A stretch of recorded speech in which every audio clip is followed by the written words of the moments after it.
In 2008, global markets shed trillions in value within weeks. In 2020, the S&P 500 fell 34% in 33 days. Every major crash follows the same script. Not because of economics. Not because of flawed fundamentals. But because of a structure buried deep inside your skull, 300 million years old, built to keep you alive when predators were close. It was never designed for a portfolio. And until you understand what it actually does, it will continue making your highest stakes financial decisions for you. The structure is called the amygdala. Over the past 3 decades, neuroscientists have mapped its role in fear response and decision-making with increasing precision. Joseph Ledoux at New York University. Antonio Damasio at the University of Southern California. Elizabeth Phelps. Jennifer Lerner. Their work, and the work of researchers they built on, paints a picture that challenges the most common advice given to investors during periods of market stress.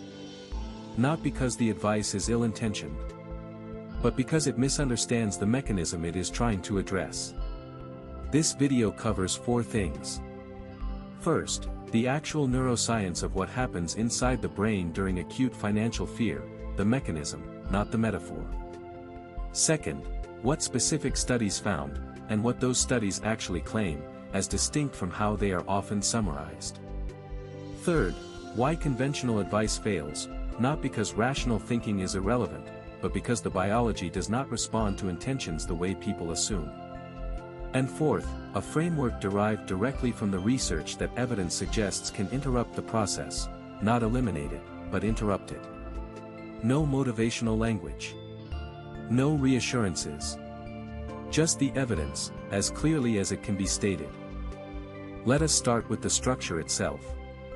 The amygdala, from the Latin for almond, which describes its shape, sits in the temporal lobe, one on each side of the brain. It is part of what neuroanatomists call the limbic system, a set of structures associated with emotion, memory, and survival behavior. It is ancient. In evolutionary terms, it predates the neocortex, the region responsible for language, planning, and deliberate reasoning, by hundreds of millions of years. Its original function was threat detection. Is something dangerous nearby? Should I move? How fast? That function has not changed. What has changed is the environment it operates in. Joseph Ledoux's research, published in 2000, established that the amygdala plays a central role in processing fear and anxiety. Critically, Ledoux's work demonstrated that the neural pathway from sensory input to the amygdala is faster than the pathway to the prefrontal cortex, the region responsible for rational evaluation. The amygdala receives information and begins responding before the reasoning system has had time to frame the situation.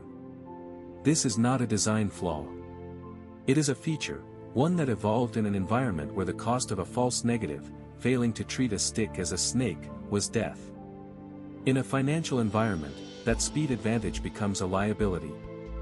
When you see your portfolio decline sharply, the amygdala processes the information as a threat signal, before the prefrontal cortex can evaluate whether the decline is temporary, structural, or relevant to your actual financial timeline.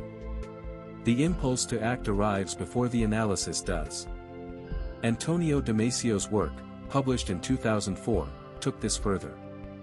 His research demonstrated that activation of the amygdala significantly increases emotional arousal, and that this increase in arousal corresponds to a measurable decrease in rational decision-making capacity. The brain under acute emotional stress is not simply making worse decisions. It is making decisions through a different architecture. Resources that would ordinarily support deliberate analysis are being redirected toward fast, survival-oriented response. Daniel Goleman, in his 1995 work on emotional intelligence, introduced the phrase amygdala hijack to describe conditions where the amygdala's response dominates the brain's overall output. It is worth being precise here, the research Goleman drew on does not make this claim with the specificity the popular version implies.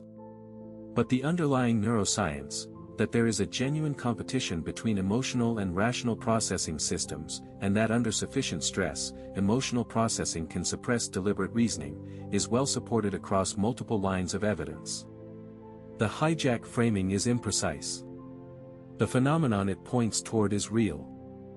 If this level of detail, the actual mechanism, the actual research, is what you are looking for, subscribe. This channel breaks down the neuroscience of financial decision-making every week. Back to the evidence. What do specific studies show, and what do they actually claim? In 2001, Brian Knudsen and colleagues at Stanford published findings on how the brain's reward-related regions respond to anticipated financial outcomes. Their research identified activation in structures including the nucleus accumbens and the prefrontal cortex when participants anticipated monetary gains. What this work indicates is that financial outcomes engage deep neural systems tied to motivation and reward, systems that overlap with the hardware that evolved to respond to physical threat and opportunity. The picture that emerges across multiple lines of research is consistent: financial threat and physical threat share significant neural infrastructure. Research by Jennifer Lerner and colleagues, published in 2015, examined how emotional states, particularly fear, influence decision-making under uncertainty. Evidence from this work indicates that fear-based emotional states are associated with increased amygdala activity and decreased prefrontal engagement, producing a reliable bias toward avoidant, loss-minimizing action. The implication for financial behavior is significant. Under fear conditions, the brain is not simply calculating risk differently. It is running a different calculation altogether, one optimized for escape, not for expected value. This connects directly to Kahneman and Tversky's prospect theory, the finding that losses appear to carry substantially more psychological weight than equivalent gains. The exact ratio is debated in the research literature, but the directional finding is robust and widely replicated. Loss aversion, under normal conditions, already biases toward caution. Under conditions of elevated amygdala activity and suppressed prefrontal engagement, research in this area suggests that bias does not moderate. It amplifies. Work by Elizabeth Phelps and colleagues, published in 2010, confirmed that emotional processing during threatening situations involves a network of brain regions, amygdala, prefrontal cortex, and hippocampus, operating in interaction. The hippocampus, which handles memory encoding and contextual recall, can amplify or modulate the amygdala's response depending on prior experience. If you were financially harmed in a previous market crash, your hippocampus encoded that event. The next significant market downturn does not arrive without context. It arrives with memory attached. And memory, in this system, can accelerate the threat response before any rational evaluation begins. Here is where the picture becomes more complicated, and where standard advice breaks down most completely. Research by Susan Manica and colleagues, published in 1998, established that the amygdala plays a critical role in fear conditioning, the process by which the brain learns to associate a neutral stimulus with a threatening outcome. Applied to financial markets, if a market decline was associated with genuine financial harm, retirement account damage, job loss, business failure, the amygdala can encode that association. Future market declines, even moderate ones, can activate the same threat response as the original event. The conditioned response does not require the original magnitude of threat to fire. It requires only a stimulus that resembles it. This is why experience alone does not inoculate investors. Research in this area suggests that individuals with higher baseline levels of anxiety and emotional arousal are more susceptible to this kind of conditioned response, consistent with findings from Marvin Zuckerman's research on emotional reactivity, published in 1994. This is not a character weakness. It is a measurable biological variable. And now here is the problem with the conventional advice. Stay calm. Think long-term. Remember your investment thesis. These instructions are not wrong. The rational content is sound. The problem is that they are addressed to the prefrontal cortex, the deliberate reasoning system, at precisely the moment when that system's capacity to influence behavior is most reduced. The amygdala does not receive instructions. It does not respond to good arguments. It processes threat signals and responds to them. Telling someone to think rationally during an acute amygdala-driven stress response is physiologically similar to telling them to slow their heart rate by reasoning about it. The intention is reasonable. The mechanism being appealed to is not available in the way the advice assumes. Any intervention that relies on deliberate reasoning during the acute phase of the response is structurally limited, not useless, but insufficient as a primary strategy. So what does the evidence actually support? 3 components emerge from the research as structurally meaningful. Not as a motivational framework. As an operational one. The first is recognition, specifically, recognition of physiological signals rather than market signals. The amygdala's activation produces measurable physical responses, elevated heart rate, constricted breathing, a sensation of urgency, narrowed attentional focus. These are not interpretations. They are physiological events that precede and accompany the behavioral response. Research in emotional processing suggests that developing the capacity to identify these signals, to recognize them as indicators that the threat response system is active, rather than as direct evidence that the threat is as severe as it feels, is itself a meaningful cognitive intervention. The question, "Am I experiencing fear?" is categorically different from the question, "Is this situation as threatening as it feels?" Training that distinction creates a gap between signal and action. That gap is where rational evaluation can enter. The second component is structural pre-commitment. The competition between amygdala-driven response and prefrontal processing can be influenced by behavioral rules, but only rules simple enough to retrieve under high emotional arousal. Complex strategies degrade under stress precisely because high emotional arousal is the condition that impairs complex executive function. A simple, pre-committed rule operates differently. I will not execute any trade within 24 hours of a significant market move. I will contact a specific person before acting. These are not restrictions on rationality. They are mechanisms that preserve the space in which rationality can operate. They work because they do not require deliberation during the acute response.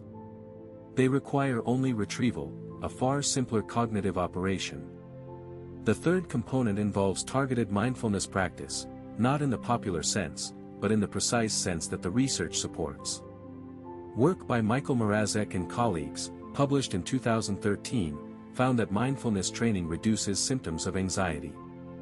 The research does not make direct claims about amygdala hijack specifically, that framing does not appear in the study. But the mechanism it points toward is relevant. Sustained mindfulness practice builds metacognitive awareness, the capacity to observe one's own emotional states rather than acting from within them unreflectively. This capacity, developed through regular practice outside of crisis conditions, creates earlier recognition of emotional arousal in the cascade. Earlier recognition means a longer window before the response becomes behaviorally irreversible. It is also worth noting what does not appear in the research as a primary intervention: restructuring a portfolio during acute fear, making allocation changes based on emotional state in the moment, or waiting until the feeling passes before acting. Since evidence in this area suggests that emotional states following significant market downturns can persist and continue to distort risk perception long after the acute event.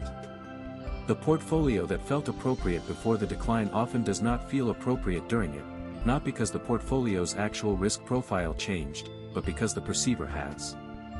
None of this eliminates the amygdala response. It is not designed to. The goal is not suppression. It is to create enough structural distance between the signal and the action that the prefrontal cortex has time to participate before the decision is already made. The amygdala will not change. 300 million years of iterative development are not undone by frameworks or knowledge alone. What can change is the system around it, the structural rules, the practiced awareness, the pre-committed constraints, that give the prefrontal cortex time to participate in high-stakes decisions before they are irreversible. One finding from Antonio Damasio's body of work is worth ending on. Patients with damage to their emotional processing systems, who cannot generate fear responses in the way typical individuals do not make better financial decisions as a result. Evidence from this research indicates they make catastrophically poor ones. The implication is precise: emotion is not the enemy of rational decision-making. Unregulated, unrecognized emotion is. The goal has never been to feel nothing. It is to build the conditions under which what you feel informs your decisions rather than making them for you. If this level of evidence-based breakdown is what you are looking for, subscribe. New videos every week. And if you want to understand what chronic, sustained financial stress does to the prefrontal cortex, distinct from the acute panic response covered here, that is the subject of the next video.